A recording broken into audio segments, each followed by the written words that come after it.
Que Dieu le bénisse, que Dieu le fortifie. Chers frères et sœurs en Christ, nous parlerons de euh, l'impureté, Nous parlerons de ce péché, pour ne pas dire cette vie, cette réalité dans la vie des enfants de Dieu. Par la grâce du Seigneur Jésus-Christ de Nazareth. Et nous prions à ce que Dieu nous ouvre l'esprit, que Dieu amène chacun à comprendre cette exhortation ce jour, afin que notre marche chrétienne soit encore agréable au Seigneur Jésus-Christ de Nazareth. Dieu nous appelle à la sanctification. Dieu nous appelle à l'obéissance à sa parole. Dieu nous appelle à faire ce qu'il dit et non à faire ce que les hommes disent et non à faire ce que une église dit. Aujourd'hui, nous remarquons, nous constatons que chaque église a son enseignement. Voilà, c'est la réalité, la triste réalité que nous voyons aujourd'hui. Alors le Seigneur est clair, Luc 6, verset 46. Pourquoi m'appelez-vous Seigneur, Seigneur, et ne faites pas ce que je dis? Le Seigneur dit, je dis. Pourquoi m'appelez-vous Seigneur, Seigneur, et ne faites pas ce que je dis? Et ne faites pas ce que je dis. Et ne faites pas ce que je dis. Voilà. Et donc, c'est cela. Nous devons faire ce que Jésus-Christ de Nazareth dit. Nous devons faire ce que Jésus-Christ de Nazareth dit. Voilà. Nous devons faire ce que Jésus-Christ de Nazareth dit. Et non ce que les hommes disent. Et non ce que une église dit. Et donc, nous parlerons de l'impureté. L'impureté, c'est quoi l'impureté? Pour que nous nous éloignions de l'impureté. Et donc, nous allons lire un passage pour commencer, 2 Corinthiens 6, à partir du verset 14. 2 Corinthiens 6, verset 14. Et je lis la parole du Seigneur Jésus-Christ. Ne vous mettez pas avec les infidèles. Ne vous mettez pas avec les infidèles, sous un joug étranger.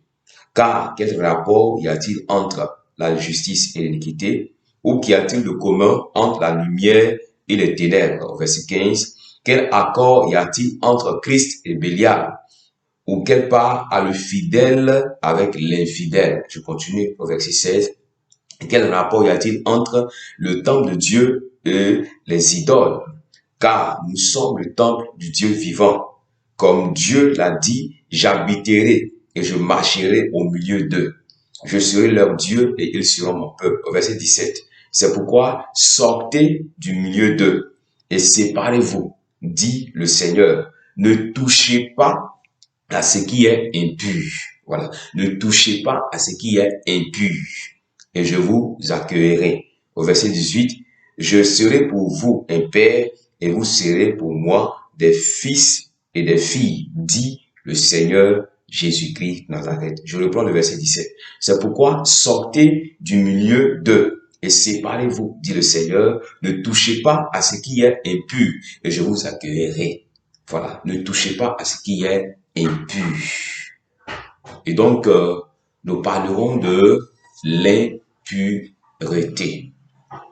Le monde est égal à l'impureté.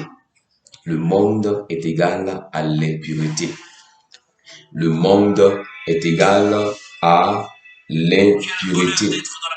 Le monde est égal à l'impureté. Le monde est égal à l'impureté. Retenons cela, c'est très très important. C'est quoi le Seigneur l'a dit dans 1 Jean 2, verset 15. N'aimez pas le monde, ni les choses qui sont dans le monde. Voilà, tout ce qui se fait dans le monde est égal à l'impureté. L'impureté, c'est tout simplement le péché. C'est tout simplement la désobéissance. L'impureté est tout simplement ce qui est contraire à la volonté de Dieu. C'est cela l'impureté. L'impureté représente l'iniquité. Voilà. Et donc, nous allons citer quelques-uns. Nous allons citer quelques impuretés pour que, étant des enfants de Dieu, nous nous séparons de ces choses, de ces péchés. Voilà. Et donc, nous allons commencer avec certainement des versets à l'appui. Des versets à l'appui. Voilà. Nous pouvons lire Éphésiens 5, le verset 7 au verset 11. Voilà. Nous pouvons lire aussi Deutéronome 22, verset 5. Voilà. 1 Jean 2, verset 15. Voilà. Il y a beaucoup de versets qui parlent de l'impureté, mais on va citer l'impureté rapidement pour nous amener à nous éloigner de ces péchés. Il y a d'abord la pornographie que vous connaissez bien, la pornographie. Voilà, la pornographie. Nous commençons par là, la pornographie. Voilà, au niveau des femmes en Christ, de la sœur en Christ. Voilà, il y a les faux cheveux, tout cela représente l'impureté, les faux cils, les faux ongles. Hein, voilà, nous pouvons voir cela dans 1 Timothée 2, verset 9 au verset 10. Voilà, il y a aussi les habillements mondains, voilà, les habillements mondains que nous connaissons bien, les habillements mondains, tout cela représente l'impureté, les feuilletons, les films païens, voilà, les feuilletons que nous connaissons, tout cela représente l'impureté de la marche chrétienne, de la vie chrétienne, voilà. Donc, les feuilletons, les films de guerre, les films d'amour, voilà, les films, voilà, je sais pas, d'action, karaté, toutes ces choses représentent l'impureté de la marche chrétienne. Voilà, les films d'amour, les danses païennes, les musiques païennes, hein, tout cela représente l'impureté. Il y a aussi les fêtes de Noël. Nous avons déjà cité ces différentes fêtes, les fêtes de Noël, les fêtes du 1er janvier, voilà, les fêtes du 24 décembre. Voilà, les fêtes du 31, 1er janvier, fête de paix, fête des mères, voilà, la Saint-Valentin, voilà, la Toussaint, voilà.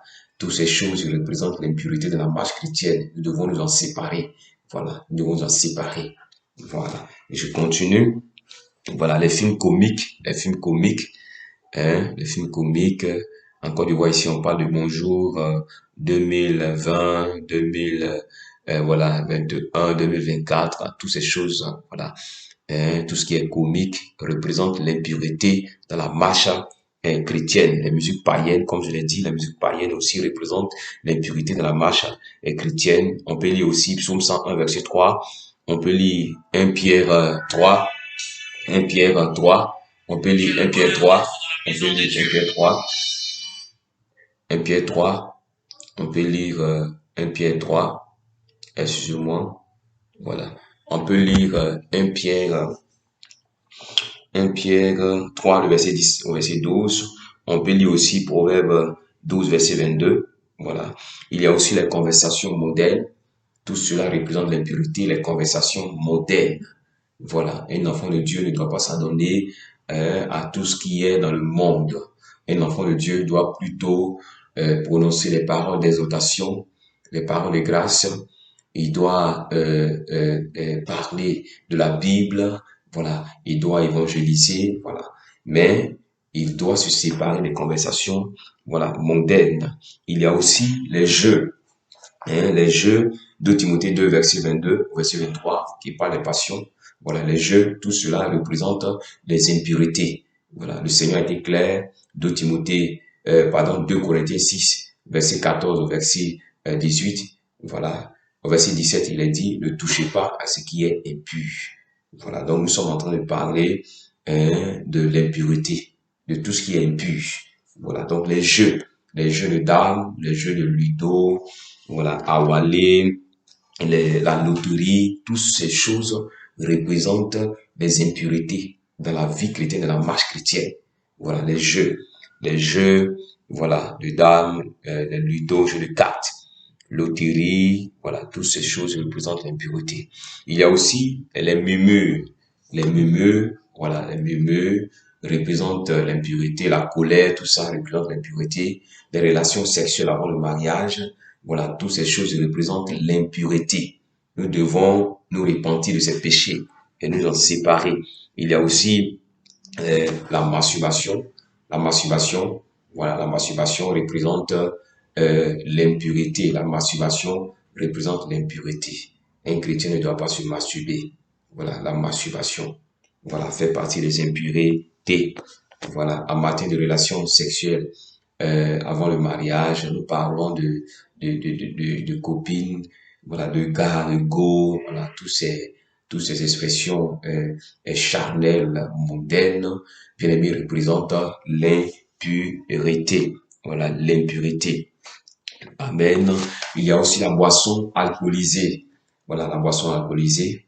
Voilà, nous parlerons de ce phénomène, la boisson alcoolisée. Un chrétien ne doit pas boire de la boisson alcoolisée. Et là encore, c'est une incompréhension dans la vie des chrétiens aujourd'hui. Et donc, par la grâce de Dieu, nous parlerons de la boisson alcoolisée. Toutes ces choses représentent l'impurité dans la marche chrétienne.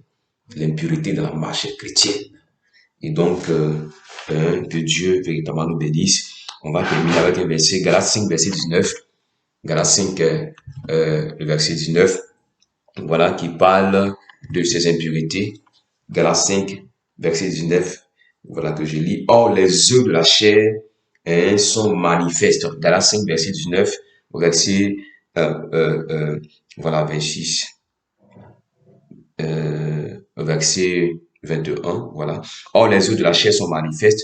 Ce sont l'impudicité, voilà, l'impurité, la dissolution, l'idolâtrie, la magie, les inimitiés, les querelles, les jalousies, les animosités, les disputes, les divisions, les sectes, l'envie, l'ivrognerie, les excès de table et les choses semblables.